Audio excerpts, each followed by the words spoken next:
Mes bien-aimés, partout où vous vous trouverez en ce moment, je vous salue tous au nom du Seigneur Jésus-Christ. Je vais continuer toujours avec mes enseignements. Le sujet, c'est Jésus-Christ n'est pas un homme blanc. Alors, j'ai expliqué sur les fondements de la foi. J'ai expliqué sur le renoncement aux œuvres mortes, la foi en Dieu. Reste demain, je vous enseignerai sur la doctrine des baptêmes. Il faudrait que vous puissiez connaître d'abord, mettre les bases sur la foi, et ensuite, nous allons continuer avec nos enseignements. Vous comprendrez que tous les malheurs du monde entier a commencé par un mensonge.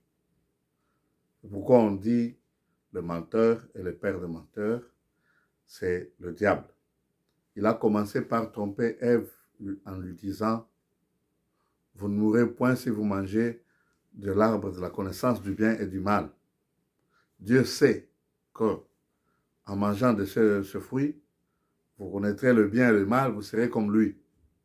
Alors l'orgueil est monté dans Ève. Alors elle avait aussi l'envie de devenir comme Dieu en connaissant le bien et le mal. Alors aussi, il a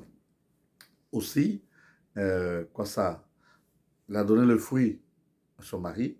Le problème ici, ce n'est pas le fait de manger le fruit.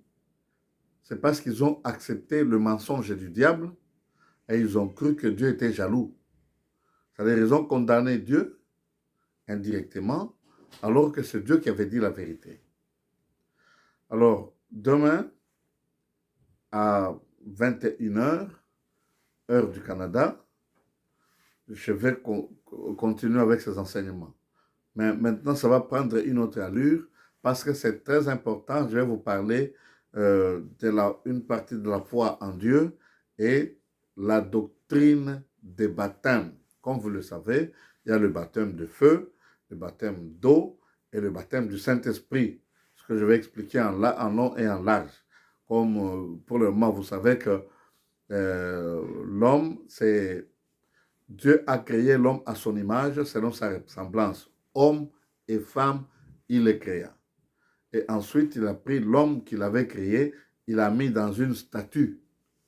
Et cette statue est devenue une âme vivante. C'est-à-dire, votre corps est devenu une âme vivante. Vous êtes devenu un humain. C'est-à-dire, le corps est devenu un humain. Alors, il ne faudrait pas que le corps puisse pousser l'esprit à commettre des péchés. Parce que celui qui a faim, c'est le corps. Celui qui a honte, c'est le corps. Oh, tu as une grosse tête. C'est le corps qui a honte, qui a une grosse tête. L'esprit n'a pas une grosse tête. Alors, l'esprit va se fâcher et va commettre des dégâts. Et c'est là que l'homme se sépare de Dieu. Alors, aujourd'hui, j'ai aussi quelque chose à vous dire. Parce que notre pays est en guerre, ça fait très longtemps. Alors, trop c'est trop. Il faudrait que chacun de nous, tous ceux-là qui croient être des enfants de Dieu, qu'ils puissent prendre leurs responsabilités. Parce que la Bible dit, même dans le pays de la captivité, priez pour ce pays-là. Parce que votre bonheur dépend du pays où vous habitez. Nous, nos cœurs se trouvent au Zaïre. Nous sommes nés là-bas, nous avons grandi là-bas, nous avons reçu notre Seigneur là-bas. Ici où nous sommes, nous prions pour cette nation, mais surtout notre pays, là d'où nous venons. Le pays est en guerre, le pays est dans la misère, le peuple est dans la souffrance. Hein. C'est comme des brebis qui sont en train d'errer, qui n'ont pas de berger. Même ceux-là qui se disent chrétiens, même ceux-là qui partent dans les églises, hein, même ceux-là qui prêchent, beaucoup d'entre eux sont en dehors de la volonté de Dieu parce que ce qu'ils font n'est pas conforme à ce que Dieu veut. Ce que Dieu veut est inscrit dans la Bible, le livre saint que nous lisons, que nous méditons et que nous prêchons. Quand on nous dit, lorsque l'évangile du royaume des cieux sera prêché partout dans le monde entier pour servir de témoignage aux nations. C'est ça l'objectif de l'évangile. Quand vous prêchez l'évangile, c'est pour servir de témoignage aux nations. les nations sauront que Jésus-Christ est vivant. C'est ça le témoignage que nous donnons. Il était mort pour nos péchés, il a été ressuscité d'entre les morts, et nous sommes avec lui, il est vivant. Ce qu'il faisait, ce qu'il fait avec nous, et vous le verrez s'accomplir. Ce que je vous dis est vrai. Ce sont des choses que j'ai vues de mes propres yeux. Ce sont des choses que j'ai entendues de mes propres oreilles. Ce sont des choses que j'ai vécues et j'atteste, c'est la vérité. Maintenant, notre pays, nous savons que il y a des gens qui détournent les biens de l'État.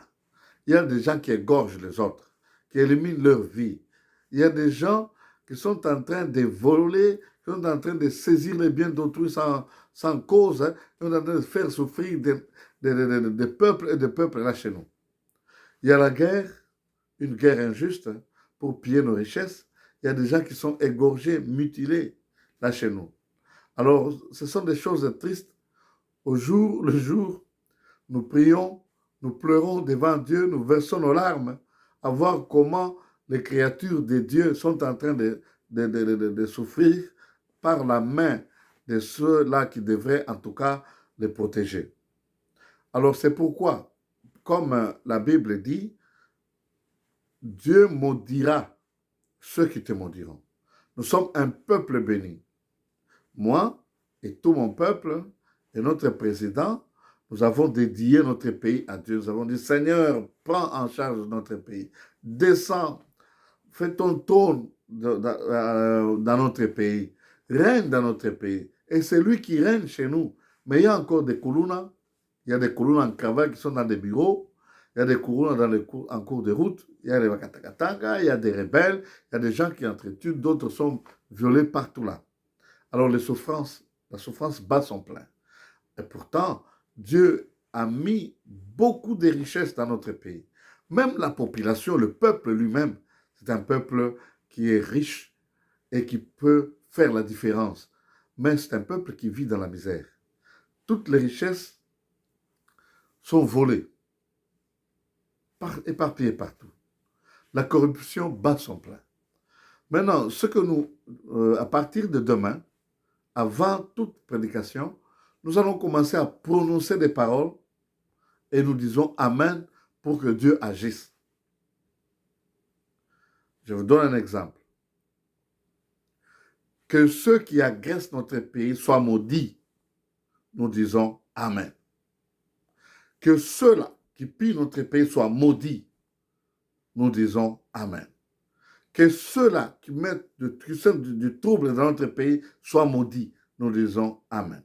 Et tout ceci, nous le disons avec confiance au nom du Seigneur Jésus-Christ et nous disons Amen.